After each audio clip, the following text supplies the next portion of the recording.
Welcome to The Light Show. I'm Mike, he's Al, and here's everything going on in the Keep It Light League, Week 10. Coming to you from our newly exercised studio. The priest told us to keep a crucifix up, so we're pretty lucky it's Week 10. We're going to be jonesing on Week 11, but after that, we should be set. Mike, I just realized there's 2 crosses in the Keep It Light League. Oh, so we're good then. All right, let's get into some football. In our first match, it was the set is bleeding, isn't it? The set is bleeding. Damn it! Did the exorcism come with a guarantee? Hey, sorry about that, guys. I just put a fresh coat of paint on the ceiling. Might have gone a little bit thick, though. Excuse me, who are you? Me? Oh, I'm Carl. I live here. You live in our studio? Well, full disclosure, I'm homeless, but it was getting so cold outside, I thought I'd move in here. I've been doing some repairs, when I get the chance. What kind of repairs? Well, I don't know if you noticed or not, but there were a lot of exposed wires right where you're sitting. Not only was it causing outages, but it was a real electrocution threat during power surges. Also, you guys had a pretty bad infestation down here. I think it's probably because you leave the basement door open all the time. I mean, that's how I got in here. But I think I cleared out most of the bats, and I haven't seen a cockroach in about a week. So what you're saying is all the strange stuff that's been happening, it's just been you fixing up the place? Wait, what about the threatening message written in blood? Oh, you mean right behind you? Well, I saw a recipe for roasted shallots on GMA last week when I was putting the first coat of paint on the ceiling. So I decided to write my grocery list on the wall. I was going to paint over it anyway. Take a look. It's a pretty short grocery list. Yeah, us homeless people are notorious for our expendable incomes. Fair enough. He's really doing a great job around here, and he looks more like TV homeless than real life homeless, so I say we let him stay. Wait, did you kill Trent Dilfer? Who's Trent Dilfer? Nah, it doesn't matter. I like you, Carl. You're welcome to stay as long as you need. Thanks, guys. He's got wonderful hair, but he lives in despair. He's homeless, Carl. That's me. Is that going to be your thing? We're going to get you a better thing. Oh, okay.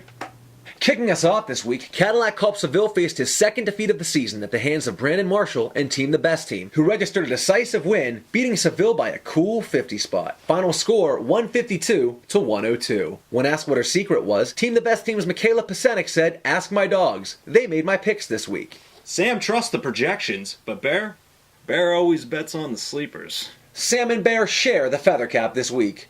Good dogs! Well, it started and ended with a Pierre, as Angels Farting Angels was led by some fortuitous performances in their match against... Foots and coughing that this week. Buddy, are you alright? Sorry. I just love it when you two fight. With a combined quarterback total of -1, both teams were relying on key positions to gain the advantage. It was Demarius Thomas's 3-touchdown day and Pierre Thomas's 29-point night that cemented the unlikely Angels Farting Angels comeback. Final score 115-109. Bet that sticks in your craw, huh, Hafe? Foots and Cough owner Justin Hafner said, "Fuck Pierre Thomas and fuck Jake Locker. I hope they have to put him down like a racehorse." That's right. Let the hate consume you.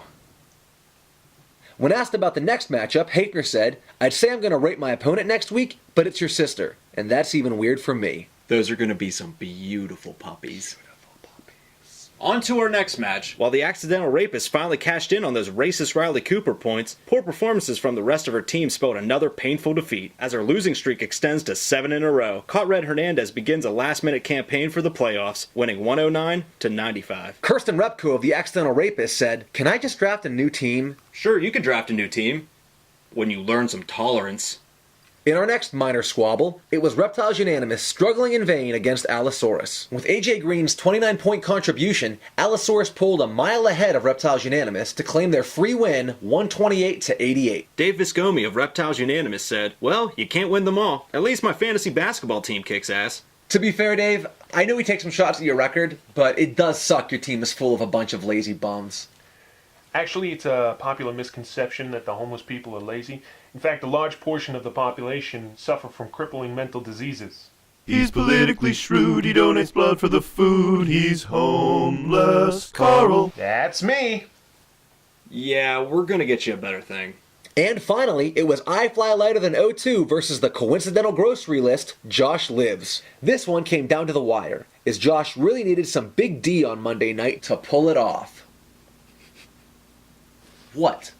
Fortunately, the D came up strong enough for a positive climax. Josh Lives pulls out a win, 99-96. I don't get it. O2 owner Kevin Teal said, Josh was barely living enough to beat me. I kept it light. That's what I'm talking about. The heart and soul returns. That'll do it for us this week. Tune in next time, and remember to keep it light.